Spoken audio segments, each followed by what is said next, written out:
Hello guys. मंजिल उन्हीं को मिलती है जिनके सपनों में जान होती है। पंखों से कुछ नहीं होता दोस्तों, हौसलों से उड़ान होती है। In the previous lecture of law first semester we discuss about constitution. Now before wasting our time we start our new lecture. Third point, संविधान के प्रमुख स्रोतों को संक्षेप में समझाइए। Explain in brief the important source of constitution. विश्व का कोई भी संविधान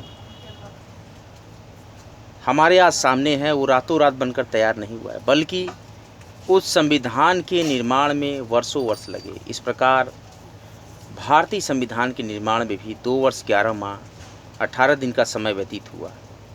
भारतीय संविधान को निर्मित करते समय हमारे संविधान सभा के सदस्यों ने कुछ स्रोतों का प्रयोग किया, देसी स्रोत और विदेशी स्रोत।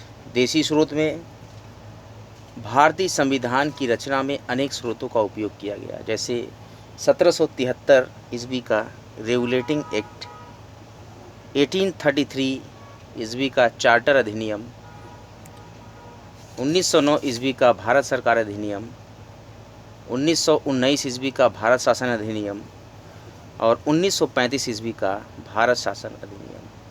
लेकिन भारतीय संविधान पर सबसे अधिक प्रभाव भारतीय शासन अधिनियम 1935 का है। भारतीय संविधान के 395 अनुच्छेद में से लगभग 250 अनुच्छेद ऐसे हैं जो 1935 ईस्वी के अधिनियम से या तो शब्दशः ले लिए गए हैं या फिर उनमें बहुत थोड़ा परिवर्तन किया गया है। भारतीय शासन अधिनियम 1935 में 451 धाराएं और 15 परिशिष्ट थे। इस अधिनियम की प्रमुख विशेषताएं: अखिल भारतीय संघ।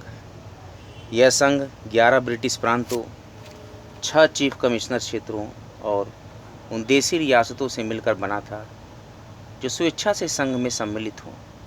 प्रांतों के लिए संघ में सम्मिलित होना अनिवार्य था, किंतु देसी रियासतों के लिए यह ऐच्छिक था। देसी रियासतें संघ में सम्मिलित नहीं हुईं और प्रस्तावित संघ की स्थापना संबंधी घोषणा पत्र जारी करने का अवसर ही नहीं आया। दूसरा है प्रांतीय स्वायत्तता। इस अधिनियम के द्वारा प्रांतों में द्वैध शासन व्यवस्था का अंत कर उन्हें एक स्वतंत्र और स्वशासित संवैधानिक आधार प्रदान किया गया। तीसरा है केंद्र में द्वैध शासन की स्थापना। कुछ संघीय विषयों जैसे सुरक्षा, वैदेशिक संबंध, धार्मिक मामले, इनको गवर्नर जनरल के हाथों में सुरक्षित रखा गया।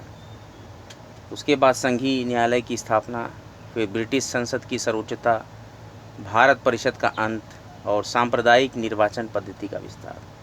ये तो थे देसी स्रोतों की बात। अब विदेशी स्रोतों की बात करेंगे तो संविधान के निर्माण में निम्न देशों के संविधान से सहायता ली गई है। भारत का संविधान बनाते समय कुछ देशों के संविधान से सहायता ली गई है, जिनमें संयुक्त राज्य अमेरिका। इनसे मौलिक अधिकार, न्यायिक पुनरावलोकन, संविधान की सर्वोच्चता, न्यायपालिका की स्वतंत्रता, राष्ट्रपति का निर्वाचन और उस पर महाभियोग, उपराष्ट्रपति, उच्चतम एवं उच्च न्यायालयों के न्यायाधीशों को हटाने की विधि एवं वित्तीय आपात। ब्रिटेन के संविधान से संसदात्मक शासन प्रणाली, एकल नागरिकता एवं विधि निर्माण प्रक्रिया।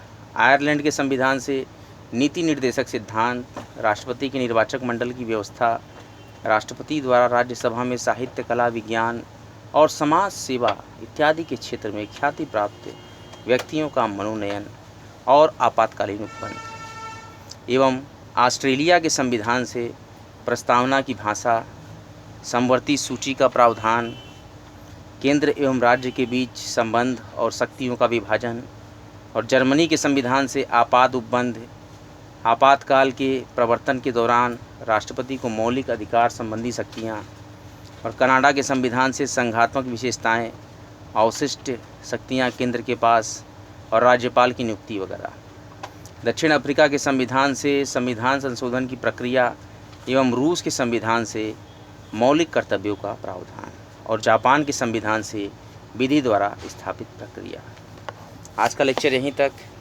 कॉम्पटेरिया पर law first semester Harishchandra post graduate college और महात्मा गांधी काशी विद्यापीठ के निर्धारित प्रथम सेमेस्टर के जो पाठ्यक्रम में सिलेबस है उसके अनुसार मैं आपको विस्तृत प्रश्नों को व्याख्यान्वित कर रहा हूँ।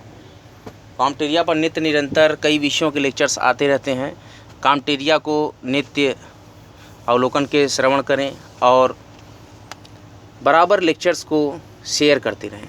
ज़्यादा से ज़्यादा लेक्चर्स को शेयर करें, चैनल को ज़्यादा से ज़्यादा सब्सक्राइब करें, एक वृक्ष लगाने का संकल्प लें और प्रकृति को हरा भरा बनाने में संपूर्ण योगदान दें। वैक्सीनेशन ज़रूर से कराएं, वैक्सीनेशन पूर्णतः सेफ है। और आगामी सेमेस्टर परीक्षाओं के लिए आपको बहुत बहुत शुभकामनाएं। हर हर महादेव।